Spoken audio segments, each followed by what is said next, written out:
আছেন? আশা করি প্রত্যেকেই ভালো আছেন। আমাদের আমাদের নিয়মিত আয়োজন যে আমাদের নিয়মিত আয়োজন শিক্ষক নিবন্ধন প্রিলির গণিত অংশের ব্যাখ্যা সহ সমাধান। আজকে আমরা আলোচনা করব 9তম শিক্ষক নিবন্ধন প্রিলির গণিত অংশের ব্যাখ্যা সহ সমাধান স্কুল লেভেল নিয়ে। আপনারা কে কোথা থেকে আমাদের সাথে যুক্ত আছেন অবশ্যই জানাবেন এবং লাইভটি বেশি বেশি শেয়ার করে দিবেন। এবং আজকে আমরা স্কুল লেভেলে যে প্রশ্নটা হয়েছে সেই প্রশ্নগুলোর উপর আমরা বিস্তারিত আলোচনা করব এবং পাশাপাশি আমরা ক্লাসের ফাঁকে ফাঁকে আমরা আমাদের বিস্তারিত আলোচনা করব যে কিভাবে আমরা 80+ মার্ক বা 70+ মার্ক অর্থাৎ আমরা 5 মার্ক থেকে শুরু করে আপ টু মার্কস কিভাবে পাবো এই বিষয়ে আলোচনা করব। আপনারা অবশ্যই কে কোথায় থেকে যুক্ত আছেন অবশ্যই জানাবেন এবং লাইভটি বেশি বেশি শেয়ার দিবেন। আর প্রথমেই বলে নেই, আমি যে সলভটা করছি এটা আমাদের যে বইটি আছে আসন্ন 19তম প্রিলিমিনারিকে লক্ষ্য করে সাদিক স্যারের যে বইটি আছে সেই বই থেকে আমরা সলভগুলো করছি। আজকে 85 পেজ থেকে আমরা সলভগুলো করব।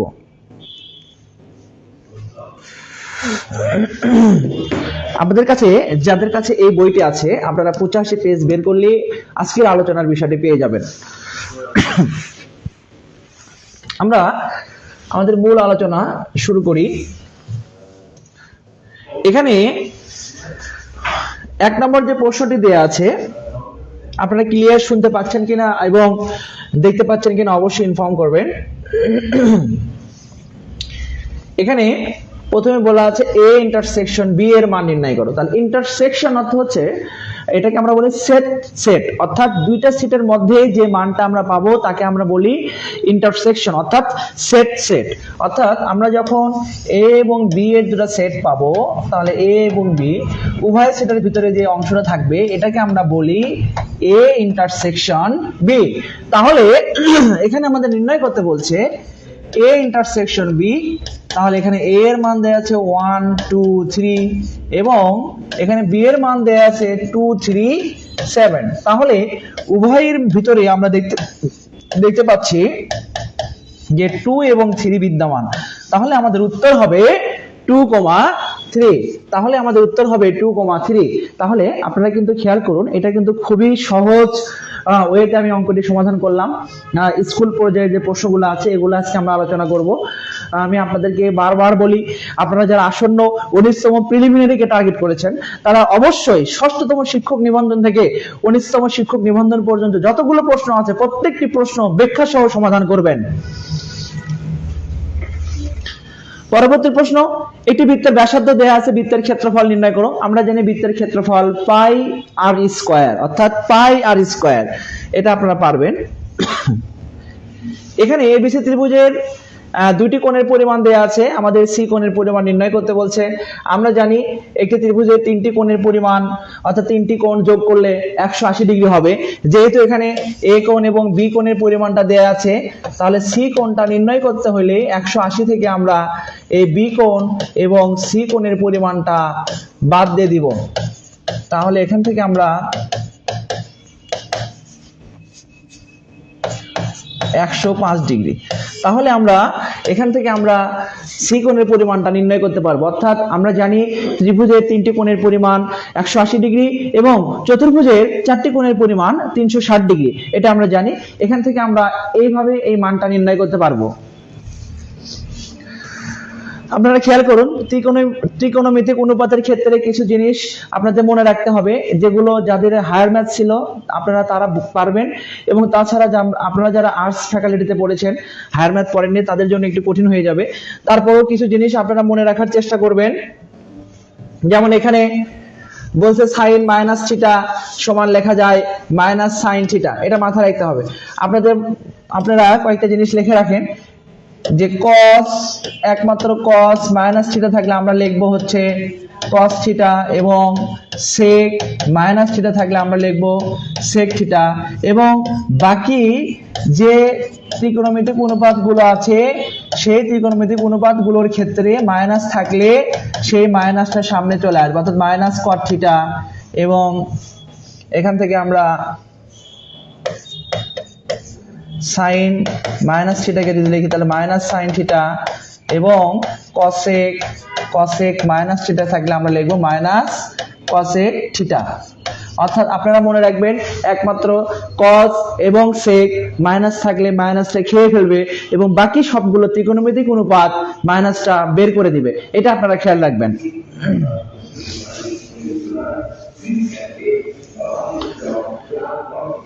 15 জন লোক একটি কাজ শেষ করে 3 ঘন্টায়, 5 জন লোক ওই কাজ শেষ করতে কত সময় লাগবে?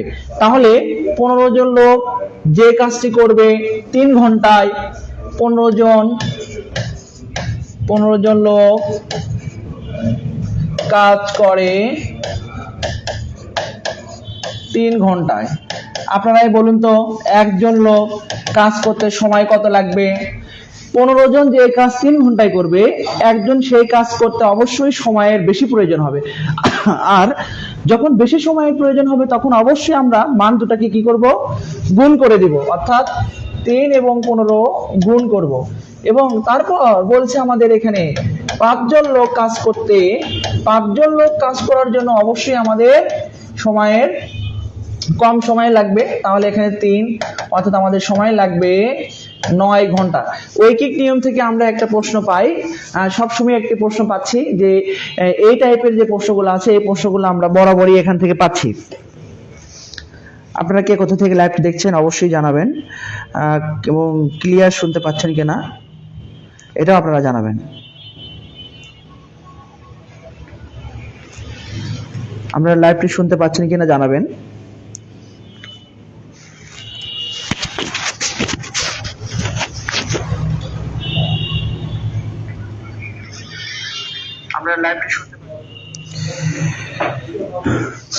আমরা পরবর্তী প্রশ্ন নিয়ে আলোচনা করি। আজকের আমাদের প্রশ্ন আলোচনা করতে খুব কম সময়ের প্রয়োজন হবে। √3 কোন ধরনের সংখ্যা? √3 একটি অমূলদ সংখ্যা। আমরা ছোটবেলা থেকে পড়ে আসছি ক্লাস 9-এ। √2 একটি অমূলদ সংখ্যা, √3 একটি অমূলদ সংখ্যা, √5 একটি অমূলদ সংখ্যা। অর্থাৎ আমি আপনাদের একটা সহজ ওয়ে শিখিয়ে দিই। যে সংখ্যাকে বর্গমূল করলে আমরা পূর্ণ সংখ্যা পাবো না, ওই সংখ্যাগুলি আমরা অমূলদ সংখ্যা হিসেবে এখানে গ্রহণ করব। যেমন √9 একটি অমূলদ সংখ্যা, এখানে √11 একটি অমূলদ সংখ্যা, এগুলা। আর যদি আমরা বর্গমূল 16 থাকে, একটা পূর্ণবর্গ সংখ্যা যদি পাই, এখানে আমরা যেমন এখানে 16 লিখলাম, তাহলে কত আসবে? 4। তাহলে এই সংখ্যাটি একটি মূলদ সংখ্যা। অর্থাৎ মূলদ সংখ্যা যে সংখ্যাকে আমরা p/q আকারে প্রকাশ করতে পারি, ওই সকল সংখ্যাকে আমরা মূলদ সংখ্যা বলবো। তাহলে রম্বসের ক্ষেত্রফল সমান আমরা জানি রম্বসের ক্ষেত্রফল সমান লেখা যায় হাফ ইনটু কর্ণদ্বয়ের গুণফল। অর্থাৎ রম্বসের ক্ষেত্রফল, আপনারা কয়েকটা জিনিস খেয়াল করবেন। এখানে রম্বস, এটা a b c d, এখানে এটা d দেখলাম, তাহলে এই রম্বসের দুটো কর্ণ। আপনাদের জানতে হবে রম্বসের ক্ষেত্রফল সমান হাফ ইনটু কর্ণদ্বয়ের গুণফল। অর্থাৎ d1 একটি কর্ণ এবং dt মানে d2 অন্য একটি কর্ণ বা অপর একটি কর্ণ। এখানে আরো একটা জিনিস জানবেন, রম্বসের কর্ণদ্বয় পরস্পরকে 90 ডিগ্রি কোণে সমদ্বিখণ্ডিত করে। অর্থাৎ 90 ডিগ্রি কোণে রম্বসের কর্ণদ্বয় পরস্পরকে সমদ্বিখণ্ডিত করে। এটা আপনারা মাথায় রাখবেন, রম্বসের কর্ণদ্বয় পরস্পরকে 90 ডিগ্রি অর্থাৎ সমকোণে সমদ্বিখণ্ডিত করে, এটা মনে রাখবো।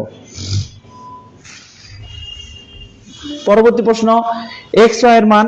আমরা যখনই মান নির্ণয়ের ক্ষেত্রে আসি, আমি আপনাদের আবারও বলেছি, মান নির্ণয়টা আমাদের অবশ্যই মাথায় রাখতে হবে যে এখানে সূত্রের বিকল্প কোনো কিছু নেই। এখন সূত্রগুলো মনে রাখার জন্য অবশ্যই আপনার বেশি বেশি প্র্যাকটিস করতে হবে, সূত্রগুলো মনে রাখার জন্য।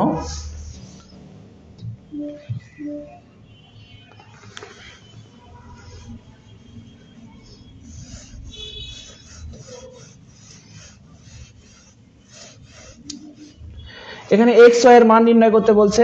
আমরা x y এর সূত্র জানি, x y সমান লেখা যাবে x plus y divided by 2 whole square minus x minus y divided by 2 whole square। এখন x plus y এর মান এখানে 12, আমরা মানটা বসিয়ে দিলাম, এখানে 2 divided by 2 আমরা যদি 2 দ্বারা কেটে দেই 6, এখানে 2 এবং 2 কেটে গেলে ভাগ করলে 1, অর্থাৎ 36 - 1 ইজ ইকুয়াল টু 35, অর্থাৎ আমরা এর মানটা পাবো 35। তাহলে এই টাইপের অঙ্ক যদি আসে আপনারা কিন্তু খুব সহজে উত্তর করতে পারবেন, এবং আপনারা যখন বিগত বছরের প্রশ্নগুলো সমাধান করবেন তখন কিন্তু আপনারা বুঝতে পারবেন যে আপনাদের কতগুলো প্রশ্ন রিপিট হচ্ছে।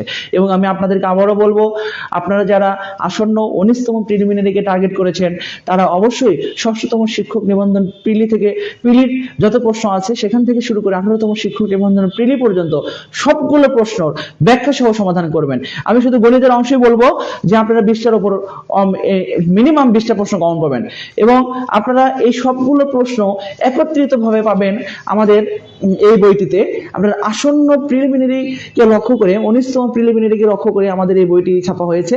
এখানে আপনারা দেখতে পান, এই বইয়ের ভিতরে আপনারা পাবেন 6তম শিক্ষক নিবন্ধন থেকে 18তম শিক্ষক নিবন্ধন পর্যন্ত সকল প্রশ্ন ব্যাখ্যা সহ সমাধান। তাছাড়াও পাচ্ছেন প্রাইমারি প্রশ্নগুলোর সমাধান এবং বিসিএস এর প্রশ্নগুলোর সমাধান। এবং শুধু তাই নয়, এর সাথে পাচ্ছেন আপনারা বাংলা, ইংরেজি, জিকে এবং গণিত অংশের আলাদা আলাদাভাবে মানে টপিক অনুযায়ী আপনার আরো অনেক প্রশ্ন পাচ্ছেন, এবং তার সাথে সাম্প্রতিক বিষয়গুলোও পাচ্ছেন। আমি মনে করি আসন্ন 19তমর জন্য আপনার জন্য এই বইটি আপনাকে সর্বোচ্চ সহযোগিতা করবে। আপনারা এই বইটি নিতে পারেন, এবং আপনাদের জন্য স্পেশাল অফার চলছে। 590 টাকার পরিবর্তে 100 টাকা ডিসকাউন্ট দিয়ে এখন আপনারা বইটি পাচ্ছেন 490 টাকায়। উৎপাদকে বিশ্লেষণ করব। আমরা জানি উৎপাদকে বিশ্লেষণ থেকে একটি প্রশ্ন সব সময় আসে।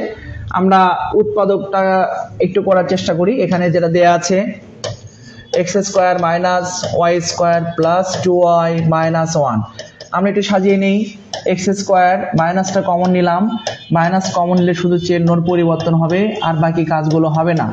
এখন একটু খেয়াল করুন, এখানে a² - 2ab + b², তাহলে এখান থেকে আমরা পাবো a - b হোল স্কয়ার। আমরা জানি a² - b² এর সূত্র a + b into a - b। যখনই আমরা মাইনাস দ্বারা গুণ করব তখন এই চিহ্নটা এখানে পরিবর্তন হয়ে যাবে। তাহলে x + y - 1, এই যে এটা আছে x + y - 1, এই দুইটার ভিতরে যে কোনো একটি উত্তরে থাকতে পারে, অথবা কোনো সময় দুটি থাকতে পারে। আমাদের এটা মানে বিশেষভাবে লক্ষ্য রাখতে হবে। দুটি ক্রমিক স্বাভাবিক সংখ্যার বর্গের অন্তর, বড় সংখ্যাটি নির্ণয় করতে বলছে। খুবই সহজ, বড় সংখ্যাটি হবে 100। কিভাবে বুঝলাম 100? বড় সংখ্যাটি এখানে হবে কত? 100। আপনারাও জানেন এই প্রশ্নটা আপনাদের অসংখ্যবার এই প্রশ্নটা আপনারা পাবেন। তাহলে বড় সংখ্যাটি নির্ণয় করার জন্য, বড় সংখ্যাটি নির্ণয় করার জন্য যে মানটা দেয়া আছে 1 যোগ করে 2 দ্বারা ভাগ দিব, তাহলে এখানে আমরা পাবো 100। এবং ছোট সংখ্যাটি যখন নির্ণয় করব, ছোট সংখ্যাটি যখন আমরা নির্ণয় করব, ছোট সংখ্যাটি তখন আমরা এখান থেকে 1 বাদ দিয়ে 2 দ্বারা ভাগ করব, তাহলে আমরা ছোট সংখ্যাটি পেয়ে যাব। অর্থাৎ এই অঙ্কটা মানে শুধুমাত্র ফিগার চেঞ্জ হয়, তাছাড়া সবকিছু একই। দুটি ক্রমিক সংখ্যার বর্গের অন্তর, এখানে 199 থাকতে পারে, 121 থাকতে পারে, যে কোনো টাইপের মান থাকতে পারে। শুধুমাত্র বড় সংখ্যা অথবা ছোট সংখ্যা নির্ণয় করতে বলে। যদি বড় সংখ্যা নির্ণয় করতে বলে তাহলে আমরা 1 যোগ করে 2 দ্বারা ভাগ করব, আর ছোট সংখ্যা নির্ণয় করতে বললে 1 বিয়োগ করে আমরা 2 দ্বারা ভাগ করব। পরবর্তী প্রশ্ন, ত্রিকোণমিতিক অনুপাত আপনাদের জন্য খুবই গুরুত্বপূর্ণ একটি পার্ট। ত্রিকোণমিতিক যে 6টি অনুপাত আছে এগুলো আপনারা মনে রাখবেন। একটি সমকোণী ত্রিভুজের যে 3টা বাহু আছে, বাহুগুলোকে অনুপাত করলে আমরা 6 রকম ভাবে বাহুগুলোর অনুপাত পাই, এবং প্রত্যেকটি অনুপাতগুলোকে একটি নাম দ্বারা প্রকাশিত করা হয়। যেমন এখানে sin থিটার মানটা দেয়া আছে, আমরা ত্রিকোণমিতিক অনুপাতের sin থিটাকে আমরা ব্যবহার করি যে sin থিটা ইজ ইকুয়াল, আমরা লিখি এখানে লম্ব ডিভাইডেড বাই অতিভুজ, লম্ব ডিভাইডেড বাই অতিভুজ। তাহলে এটার মান দেয়া আছে 5/13, অর্থাৎ লম্বের মান 5, অতিভুজের মান 13। আমরা যদি এটা সমকোণী ত্রিভুজ অঙ্কন করি, এটা যদি থিটা কোণ ব্যবহার করি, তাহলে লম্ব হবে 5, অতিভুজ হবে 13। এখন ভূমি এর মানটা নির্ণয় করতে বলছে। আমি আপনাদের এর আগের অনেকগুলো ক্লাসে দেখিয়ে দিয়েছিলাম যে অতিভুজের সাথে যে কোনো একটি মান দেয়া থাকলে অপর মানটা নির্ণয় করার জন্য একটা বর্গমূল দিয়ে বৃহত্তর মান স্কয়ার থেকে আমরা ক্ষুদ্র মান স্কয়ারটা বাদ দিব, এটা আমরা জানি। বৃহত্তর মান স্কয়ার থেকে আমরা ক্ষুদ্রতর মানটার বর্গ বাদ দিয়ে দিব, তাহলে এখান থেকে আমরা পাবো 169 - 22 সমান 144 = 12, অর্থাৎ এটা পাবো আমরা 12। এখন আমাদের বের করতে বলছে cosec থিটা, তাহলে এখানে cosec থিটা যেহেতু নির্ণয় করতে বলছে, এই মানগুলো বের করার কোনো প্রয়োজন ছিল না, কারণ আমরা জানি sin থিটার মানে বিপরীত মানটা cosec, অর্থাৎ cosec থিটা সমান আমরা লিখবো এখানে 13/5, অর্থাৎ আমরা বলতে পারি cosec সমান লেখা যায় অতিভুজ ডিভাইডেড বাই লম্ব। খেয়াল করুন, তাহলে অতিভুজের মান 13, লম্বর মান 5। এখন আপনাদের এখানে থাকতে পারে cos থিটা, cos সমান লেখা যায় ভূমি বাই অতিভুজ। আপনারা ভূমি এর মান বসে দিলেন, অতিভুজের মানটা বসিয়ে দিলেন। আর tan থিটা থাকলে আপনারা লিখবেন লম্ব ডিভাইডেড বাই ভূমি। তা লম্ব এর মানটা 5, ভূমি এর মানটা 12। তাহলে আমরা ত্রিকোণমিতিক যে কোনো অনুপাত থাকলে আমরা এভাবে চিত্র অঙ্কন করে বাকি মানগুলো নির্ণয় করতে পারবো।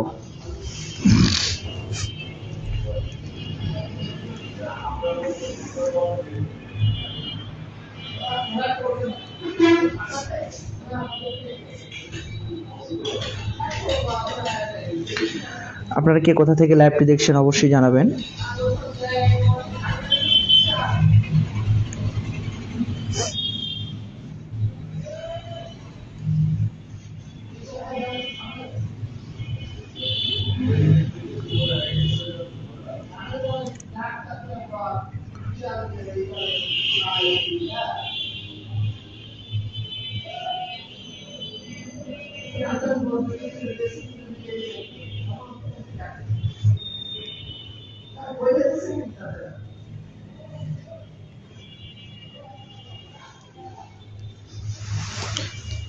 আমরা পরবর্তী প্রশ্ন নিয়ে আলোচনা করি। আমরা জানি সূচক এবং লগারিদম আমাদের জন্য খুবই গুরুত্বপূর্ণ একটি অংশ। সূচক এবং লগারিদমটা নিয়ে আমরা আলোচনা করেছি। আমরা আবারও একটু দেখে নেই। আমরা জানি যে লগ যখন বেজ এবং মানটা সেম হবে তখন তার মানটা হবে 1। তাহলে এখানে বেজটা আছে log 5 এবং মানটা আছে 5 1/3, এটাকে আমরা লিখি 1/3, অর্থাৎ এটাকে বলা হয় ঘনমূল। তাহলে এটাকে আমরা লিখি a⁻1/3। এখন আমরা জানি এই মানটা সরাসরি সামনে আসবে, তাহলে এখানে থাকবে লগ বেজ এবং মান, অর্থাৎ আমরা লিখতে পারি 1/3 × 1, কারণ এটার মান হবে 1, তাহলে আমরা সরাসরি লিখব 1/3। তাহলে আমাদের উত্তর হবে 1/3। এই টাইপের একটি প্রশ্ন আমরা সব সময় পাচ্ছি, মানে প্রত্যেক পরীক্ষায় প্রশ্নই পাচ্ছি, তাহলে এটা আমরা একটু বেশি গুরুত্ব দিয়ে দেখব।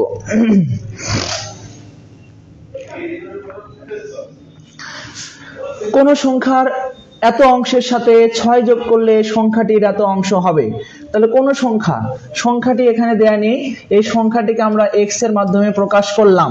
বলছে x এর এত অংশ, তার মানে x এর এত অংশের সাথে 6 যোগ করলে সংখ্যাটির এত অংশ হবে, অর্থাৎ 2/3। এখানে খেয়াল করুন x/2 - 2x/3, অর্থাৎ আমরা এই মানটাকে বাম পাশে পার করলাম এবং এই 6টাকে আমরা ডান পাশে পার করলাম। আমরা যদি এখানে লসাগু করি, 2 এবং 3 এর লসাগু 6, 2 যাবে কতবার? 3 বার।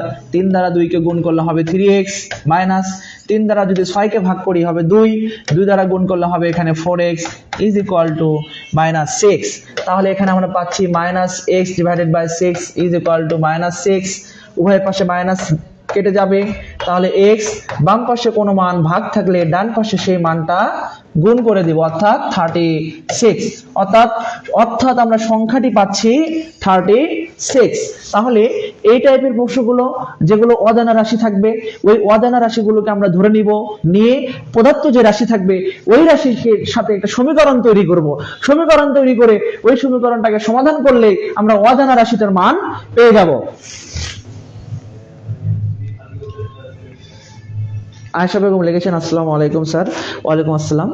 আপনি কেমন আছেন অবশ্যই কমেন্ট করে জানাবেন এবং কোথা থেকে দেখছেন এটাও জানাবেন। পরবর্তী প্রশ্ন 14 নম্বরটা খেয়াল করুন। এখানে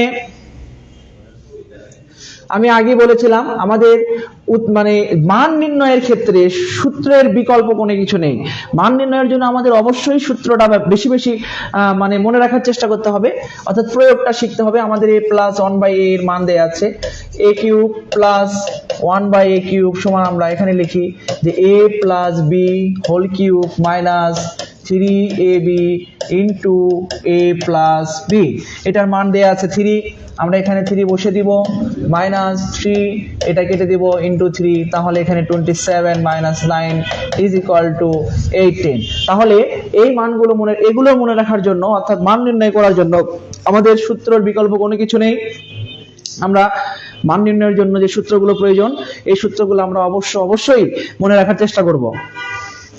আমরা পরবর্তী প্রশ্ন দেখতে পাচ্ছি, কোন ত্রিভুজে দুটি কোণের পরিমাণ দেয়া আছে, ত্রিভুজটি কেমন হবে? সমকোণী। আমি কিভাবে প্রশ্ন দেখে বলতে পারলাম? আপনিও পারবেন। কেন পারবেন না? অবশ্যই পারবেন, কারণ আমরা জানি সমকোণী ত্রিভুজের একটি কোণ হবে 90 ডিগ্রি এবং বাকি দুটো কোণের পরিমাণ হবে 90 ডিগ্রি। এখানে দুটি কোণ দেয়া আছে, একটা 10 এবং একটা 80। এখানে 10 ডিগ্রি এবং 80 ডিগ্রি যোগ করলে এখানে আমাদের হবে 90 ডিগ্রি। তাহলে ত্রিভুজের দুটি কোণের পরিমাণ যদি 90 ডিগ্রি হয়, তাহলে অপর যে কোণটি থাকবে সেই কোণটির পরিমাণও 90 ডিগ্রি হবে, কারণ ত্রিভুজের তিনটা কোণ মিলেই হয় 180 ডিগ্রি। যখনই কোনো ত্রিভুজের একটি কোণের পরিমাণ 90 ডিগ্রি হবে, তখন ওই ত্রিভুজটাকে আমরা বলবো সমকোণী ত্রিভুজ। তাহলে এখানে একটি কোণ আছে 10 ডিগ্রি, আরেকটা আছে 80 ডিগ্রি, তাহলে আরেকটা কোণ হবে তাহলে 90 ডিগ্রি। তিনটা কোণ মিলে আমাদের 90 ডিগ্রি মানে 180 ডিগ্রি হবে। অথবা আপনারা মনে রাখবেন, ত্রিভুজের দুটি কোণের যোগফল যদি কখনো 90 ডিগ্রি হয়, তাহলে ওই ত্রিভুজটা 100% সমকোণী ত্রিভুজ হবে। এটা আপনারা মাথায় রাখবেন। তাহলে এই ত্রিভুজটা হবে সমকোণী। আপনাদের ধারার ক্ষেত্রে তিনটা সূত্র আমি আর আগেও লিখেছিলাম, আমি আবারও লিখবো। ধারার ক্ষেত্রে আমাদের তিনটা সূত্র খুবই গুরুত্বপূর্ণ, যে n সংখ্যক স্বাভাবিক সংখ্যার যোগফল, অর্থাৎ যেটা এখানে দেয়া আছে এটা হচ্ছে n সংখ্যক স্বাভাবিক সংখ্যার যোগফল সমান আমরা লিখি n into n plus 1 divided by 2। একটা অ্যাপ্লিকেশন করি এখানে 1 2 3 চলো 1 বলছে আমাদের 10, বলছে 1 থেকে 10 পর্যন্ত স্বাভাবিক সংখ্যাগুলোর যোগফল নির্ণয় করো। তাহলে আমরা এখানে লিখবো n into 10 plus 1 divided by 2, কেটে দিব 5, তাহলে 5 ইন্টু 11 5 11 এই যে। তাহলে n সংখ্যক স্বাভাবিক সংখ্যার যোগফল শেষ। এবার যদি আমরা নির্ণয় করি যে n সংখ্যক স্বাভাবিক সংখ্যার বর্গের যোগফল, n সংখ্যক স্বাভাবিক সংখ্যার বর্গের যোগফল 1 divided by 6 n into n plus 1, এখানে 2n প্লাস 1। তাহলে এইটাকে যখন আমরা নির্ণয় করব, আমি একটা অ্যাপ্লিকেশন দেখাই। 1 square plus 2 square plus 3 square, আমরা যদি এখানে 12 12, তাহলে আমরা লিখবো সূত্র কি 1 ডিভাইডেড বাই 6 n শেষ পদ, অর্থাৎ সর্বশেষ পদটা যেটা দেয়া থাকবে 12, এখানে 12 প্লাস 1 ইন্টু 2 ইন্টু 12 প্লাস 1, অর্থাৎ এখান থেকে এটাকে আমরা সমাধান করলে এখানে পাবো 650। তাহলে এই মানগুলোর দিকে আমরা লক্ষ্য রাখবো। এখান থেকে একটা মানে প্রশ্ন অনেকবারই আসছে, এটা আমরা মনে রাখার চেষ্টা করব।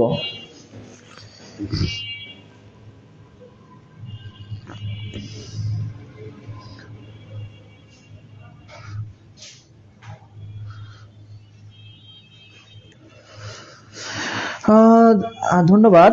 আমাকে একজন কমেন্টস করেছেন একটি অঙ্ক সমাধান করে দেওয়ার জন্য, আরাফাত হোসেন, তোমাকে অশেষ ধন্যবাদ। একটু লাইনে থাকো, আমি এই টাইপটা শেষ করে নেই, একটু লাইনে থাকো তুমি। এখানে আমরা n সংখ্যক স্বাভাবিক সংখ্যার ঘনর সমষ্টি 2 কিউব 3 কিউব, আমরা এখান থেকে যদি n কিউবটা নিই, তাহলে n সংখ্যক স্বাভাবিক সংখ্যার ঘনর সমষ্টি n into n plus 1 divided by 2, এটা হোল স্কয়ার। অর্থাৎ এটা যদি আমি অ্যাপ্লিকেশন করি 1 কিউব 2 কিউব, আমরা চলছি 10 পর্যন্ত, 10 কিউব, তাহলে আমরা এখানে কি লিখবো 10 into 10 plus 1 divided by 2 whole square, অর্থাৎ এখানে কেটে দিলাম 5 ইন্টু 11, তাহলে এখানে পাবো 5 11। তাহলে এটাকে সমাধান করলে পাবো এইটা, এই মানটা। তাহলে n সংখ্যক স্বাভাবিক সংখ্যার সমষ্টি, বর্গের সমষ্টি, ঘনর সমষ্টি এবং n সংখ্যক বিজোড় সংখ্যার সমষ্টির আরো একটা সূত্র আমরা পাবো। এটা আমি একটু দেখে দেই। n সংখ্যক বিজোড় সংখ্যা 1, 3, 5, 7, অর্থাৎ আমাদের এখানে সর্বশেষ একটা মান দিলাম আমি 15 দিলাম। তাহলে এটা সমাধান। n সংখ্যক বিজোড় সংখ্যার সমষ্টির সূত্র হচ্ছে সরাসরি n স্কয়ার, এটা মাথায় রাখবো। n সংখ্যক বিজোড় সংখ্যার সমষ্টির সূত্র n স্কয়ার, অর্থাৎ শেষ যে পদটা পাবো সেই শেষ পদের উপর একটা স্কয়ার করে দিব, তাহলে আমাদের এখানে মানটা নির্ণয় হয়ে যাবে। তাহলে n সংখ্যক স্বাভাবিক সংখ্যার সমষ্টি, বর্গের সমষ্টি, ঘনর সমষ্টি এবং n সংখ্যক স্বাভাবিক বিজোড় সংখ্যার সমষ্টির সূত্রগুলো আমরা পেয়ে গেছি। আমাকে একজন কমেন্টস করেছে একটি অঙ্ক সমাধান করে দেওয়ার জন্য, আমি অঙ্কটা তুলে নেই।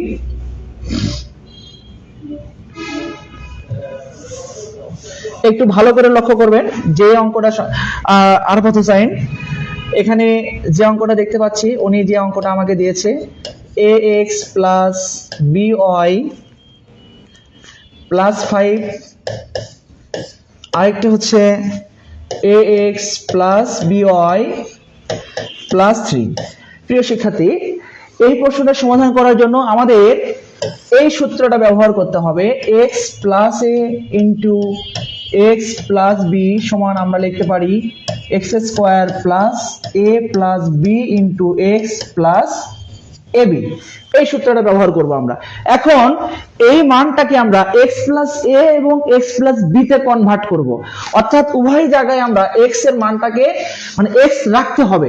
এখানে খেয়াল করো যে এই মানটা, অর্থাৎ অষ্টম শ্রেণীর অঙ্ক এটা, এই মানটা দেখতে পাচ্ছি এখানে, এই মানটা সিমিলার, অর্থাৎ ax plus b, ax plus b এটা সিমিলার মান। আমরা কিন্তু এই মানটাকে এভাবে লিখতে পারি, এটা ব্র্যাকেট ব্যবহার করতে পারি, এই যে a প্লাস b। আবার এটাকে কিন্তু আমরা লিখতে পারি ax প্লাস, এই যে এভাবে লিখতে পারি। এখন আমি ভেবে নিলাম যে এই পুরো মানটা x, অর্থাৎ এই পুরো মানটা আমি ভাবছি এটা x, এই পুরো মানটাকে আমি x ভেবে নিলাম। তাহলে x plus a, x plus b।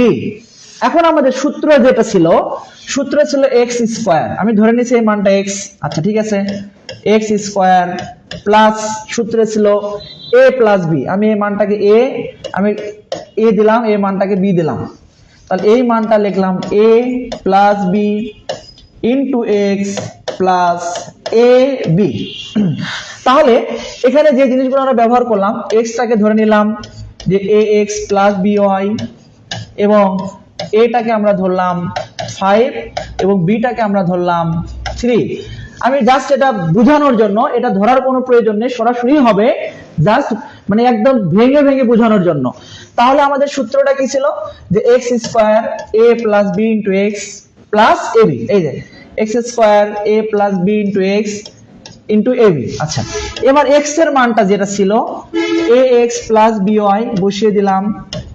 a এর মান ছিল 5, b এর মান 3, x এর মান ছিল ax প্লাস by এবং a এর মানটা 5 এবং b এর মান 3। তাহলে আমরা দেখতে পাচ্ছি এখানে a প্লাস b হোল স্কয়ারের সূত্র আমরা জানি, a প্লাস b হোল স্কয়ারের সূত্র a square plus 2ab plus b square. আমরা এখানে a square plus 2ab plus b square অর্থাৎ বর্গের বেসিক সূত্রটা। তাহলে এখানে a square plus 2ab plus b, এখানে by, এই যে এই অংশটা হচ্ছে b, b স্কয়ার প্লাস এখানে 5 আর 3 যোগ করে 8 আমরা লিখে দিব এখানে ax প্লাস by এবং এখানে 3 এবং 5 গুণ করে 15টা আমরা লিখে দিব। তারপর আমরা সমাধান করি a স্কয়ার x স্কয়ার, এখানে হবে 2ab xy, এখানে পাবো b স্কয়ার y স্কয়ার। আচ্ছা, এবার এখানে 8 দ্বারা যখন গুণ করব 8x, 8 দ্বারা এটাকে গুণ করলে হবে প্লাস 8by প্লাস 15। আবার মনে হয় বুঝাতে পেরেছি, তারপরও যদি সমস্যা মনে হয় অবশ্যই কমেন্ট করে জানাতে হবে যে আসলে পরিপূর্ণটা বোঝাতে পেরেছি কিনা।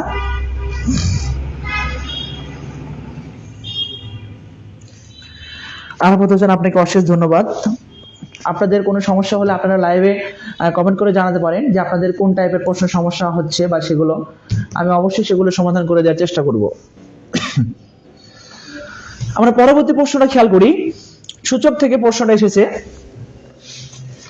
2 x। আমরা কিন্তু বরাবরই বলে আসছি যে যখন বেসিক মানে বেসটা সমান থাকবে, অর্থাৎ সূচকের সময় জানি বেস গুলো যখন সমান হবে, তখন আমরা লিখতে পারি m সমান n, অর্থাৎ বেজের মানটা বাদ হয়ে যাবে এবং পাওয়ারের যে মানটা, এই মানটা আমরা ইকুয়াল লিখতে পারি।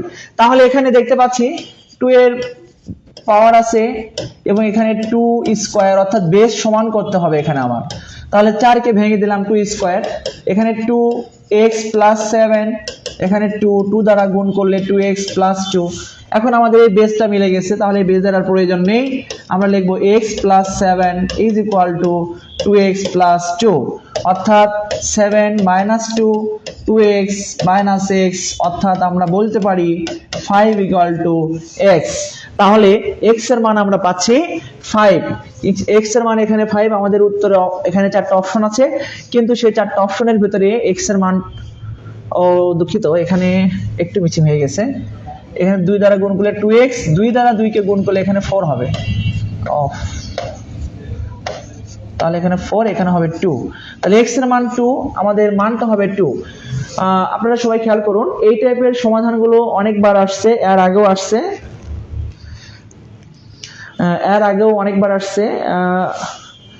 আরাফাত হোসেন, আপনি কোথা থেকে বলছেন একটু কমেন্ট করে জানাবেন প্লিজ। আরাফাত হোসেন, আপনি আমাদের সাথে যুক্ত আছেন, আপনি অনেক অনেক ধন্যবাদ জানাচ্ছেন। আপনাকেও ধন্যবাদ ক্লাসটি দেখার জন্য। কোথা থেকে যুক্ত আছেন অবশ্যই জানাবেন। পরবর্তী প্রশ্ন, ব্যস্তানুপাত। ব্যস্তানুপাত বলতে আমরা শুধু মানটাকে চেঞ্জ করে দেব, অর্থাৎ এখানে x অনুপাত y, এখানে আমরা শুধুমাত্র লিখবো y অনুপাত x। ব্যস্তানুপাত অর্থাৎ মানটাকে শুধু আমরা পরিবর্তন করব, a এর পজিশনে b, b এর পজিশনে a। তাহলে x অনুপাত y এর ব্যস্তানুপাত হবে y অনুপাত x। নিচের কোনটি সঠিক? এখানে আমাদের নিচের কোনটি সঠিক, এখানে 4টা অপশন দেখতে পাচ্ছি। অপশনের ভিতরে আমরা tan সমান আমরা জানি sin theta divided by cos theta, তাহলে এটা ভুল, এটা ভুল।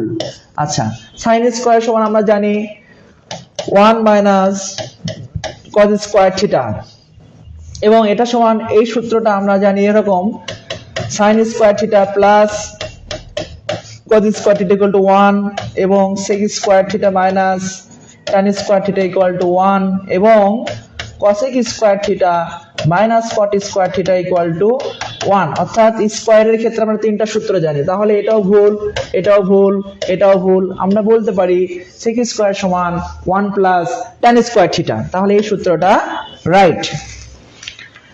পরবর্তী প্রশ্ন, নিচের রাশির গণ নির্দেশ করতে বলছে। আমরা জানি রাশিগুলোর সমষ্টিকে রাশিগুলোর সংখ্যা দ্বারা ভাগ করলে আমরা গণ নির্ণয় করতে পারি। যে রাশিগুলোর সমষ্টিকে আমরা যখন রাশিগুলোর সংখ্যা দ্বারা ভাগ করব, তখন আমরা গণ নির্ণয় করতে পারবো। এটা আমাদের সমস্যা নেই, এটা আমরা করতে পারবো। 21 নম্বরটা দেখি।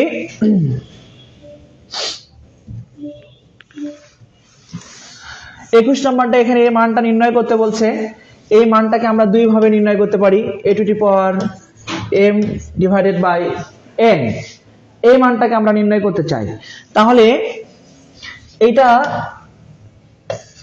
1 ডিভাইডেড বাই n এভাবে আমরা লিখতে পারি। অর্থাৎ 1 ডিভাইডেড যে মানটা থাকবে, ওই মানটাকে আমরা বর্গমূল, সেটা হতে পারে বর্গমূল, ঘনমূল, a ঘাতের বর্গমূল বা b ঘাতের বর্গমূল, এটা হবে n ঘাতের বর্গমূল। n ঘাতের বর্গমূল আবার কেমন? বর্গমূল দিয়ে এখানে একটা n লিখবো, তাহলে আমাদের n ঘাতের বর্গমূলটা হয়ে যাবে। এবং এই মানটাকে আরো একভাবে লিখতে পারি আমরা, এই m-টাকে ভেতরে দিয়ে এই মানটাকে আমরা বাইরে দিতে পারি, অর্থাৎ এই মানটা গুণ অবস্থায় আছে, এই পাওয়ারটাকে আমরা চেঞ্জ করতে পারি। তাহলে এই পুরো মানটার বর্গমূল হচ্ছে 1/n। এই জন্য আমরা এখানে লিখলাম, এই যে এরকম টাইপ দিয়ে আমরা এই মানটা লিখতে পারবো। ভালো করে খেয়াল করুন।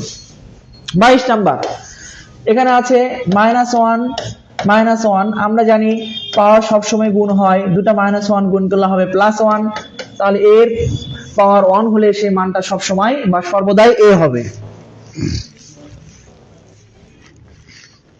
একটি চাকা প্রত্যেক মিনিটে 12 বার ঘোরে। প্রত্যেক মিনিটে আমাদের বের করতে বলছে 5 সেকেন্ডে কতবার ঘোরে, তাহলে 1 মিনিট সমান 60 সেকেন্ড, আমরা 60 সেকেন্ডে আগে ঘোরাবো, 60 সেকেন্ডে ঘুরে 12 বার। আচ্ছা, ডিগ্রিতে কনভার্ট করতে বলছে, তাহলে একটা যে কোনো চাকা ছোট হোক বড় হোক একবার রাউন্ড দিলে 360 ডিগ্রি, 360 ডিগ্রি অতিক্রমণ করবে, কারণ একটা চাকা হচ্ছে বৃত্তাকার, চাকাটা হবে একটা বৃত্ত। তাহলে এটা চাকা যখন ঘুরবে তখন 360 ডিগ্রি, অর্থাৎ বৃত্তের কেন্দ্রে 360 ডিগ্রি কোণ উৎপন্ন হয়। এই জন্য একটা চাকা যখন রাউন্ড দিবে তখন টোটালে 360 ডিগ্রি কোণ উৎপন্ন করবে, কিন্তু 12 বার, এই জন্য 12 দ্বারা গুণ দিলাম। এবার যদি আমরা 1 সেকেন্ডে ঘুরে, তাহলে 360 কে আমরা ওকে, এবার 5 সেকেন্ডে বলছে, তাহলে গুণ করে দিতে হবে, তাহলে এখানে 12, এই 12 এবং 12 কেটে দিব, অর্থাৎ 360 ডিগ্রি। আমাদের উত্তর হবে 360 ডিগ্রি। খুবই ইজিলি ভাবে আমি কিন্তু অঙ্কটা সমাধান করে ফেলেছি। পরবর্তী প্রশ্ন, 144 কোন সংখ্যাটির 40%, অর্থাৎ এটা কিন্তু আমাদের আবারও অজানা রাশি। কোন সংখ্যাটি, এটা আমাদের অজানা, তাহলে অজানা রাশি যখন থাকবে তখন আমরা অজানা রাশিটি ধরে নিব x, অজানা রাশিটি x, x এর 40% is equal to 144। তাহলে আমরা জানি যখন শতকরাকে ভেঙে দেই তখন 1/100 দ্বারা আমরা এটা গুণ করি। আচ্ছা, তাহলে এবার আমরা লিখতে পারি 144 গুণ 100 ডিভাইডেড বাই 40। তাহলে এই শূন্য কেটে দিব, এখান থেকে আমরা মানটা ভাগ করে দিলে, যদি 2 দ্বারা কেটে দেই তাহলে 2 দ্বারা কেটে দিলে 5, 7 দুগুণ 14 72, তাহলে 5 দুগুণ 10 35 36, 360। তাহলে আমাদের উত্তর হবে 360। সর্বশেষ প্রশ্নটা আমি সর্বশেষ প্রশ্নতে সমাধান করব। শতকরা বার্ষিক কত টাকা হারে 1 বছরের সুদ আসলের 1/5 অংশ হবে? তাহলে 1 বছরের সুদ আসলের এত অংশ হবে, সুদ আসলের এত অংশ আমাদের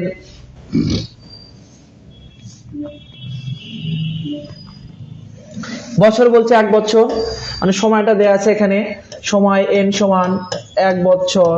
আমরা যদি আসলটা ধরে নিই, এখানে আসল আমরা p ধরে নিলাম 100 টাকা। আচ্ছা, তাহলে এখানে সুদ আসল বলছে, তার মানে মুনাফা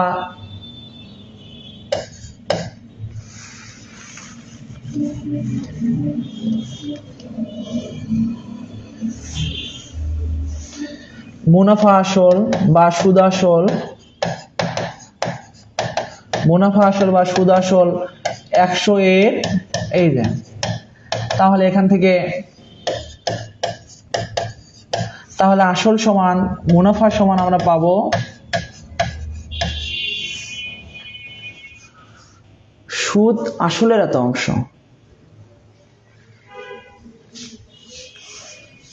দুঃখিত, আরো একবার একটু দেখে নিই আমরা।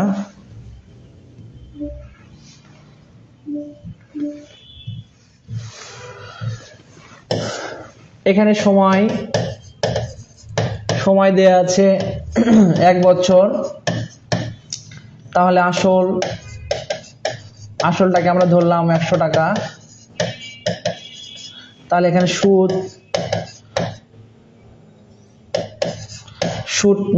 মানে মুনাফা, এটার আসলের এত অংশ।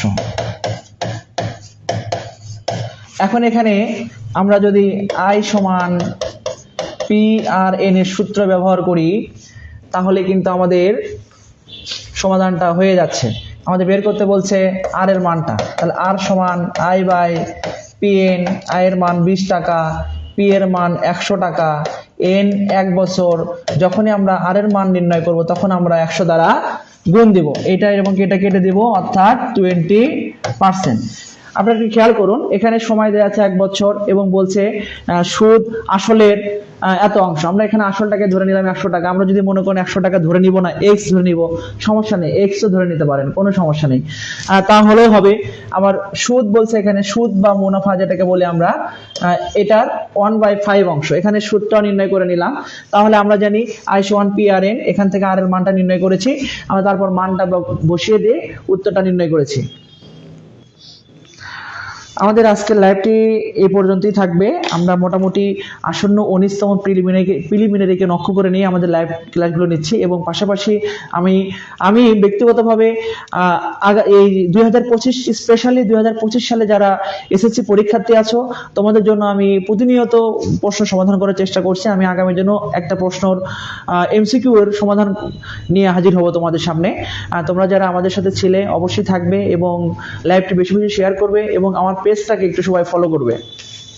আর আসন্ন 19তম প্রিলিমিনারি শিক্ষার্থীদের জন্য বা আপনারা যারা এনটিএস এর মাধ্যমে শিক্ষক হতে চান তাদের জন্য একটি বই দেখতে পাচ্ছেন। আসন্ন 19তম প্রিলিমিনারিকে লক্ষ্য করে এই বইটি আপনারা নিতে পারেন। এই বইয়ে পাচ্ছেন ষষ্ঠতম শিক্ষক নিবন্ধন থেকে 18তম শিক্ষক নিবন্ধন প্রিলির সবগুলো প্রশ্ন ব্যাখ্যা সহ সমাধান, এবং পাশাপাশি পাচ্ছেন প্রাইমারির প্রশ্নগুলোর ব্যাখ্যা সহ সমাধান এবং বিসিএস এর প্রশ্নগুলোর ব্যাখ্যা সহ সমাধান। এবং শুধু তাই নয়, তার সাথে পাচ্ছেন বাংলা, ইংরেজি, জিকে এবং গণিত অংশের মানে টাইপ অনুযায়ী অনেক প্রশ্ন ব্যাখ্যা সহ সমাধান পাচ্ছেন, এবং তার সাথে সাম্প্রতিক বিষয়গুলির প্রশ্ন পাচ্ছেন। আমি মনে করি আপনার জন্য এই বইটি হতে পারে একটি আদর্শ বই। তাই আর দেরি না করে এই বইটি আপনারা ঘরে বসে অর্ডার করতে পারেন। আপনাদের জন্য স্পেশাল ডিসকাউন্ট চলছে। 590 টাকার পরিবর্তে এখন বইটি 490 টাকায়। সবাই ভালো থাকবেন, সুস্থ থাকবেন। আল্লাহ হাফেজ।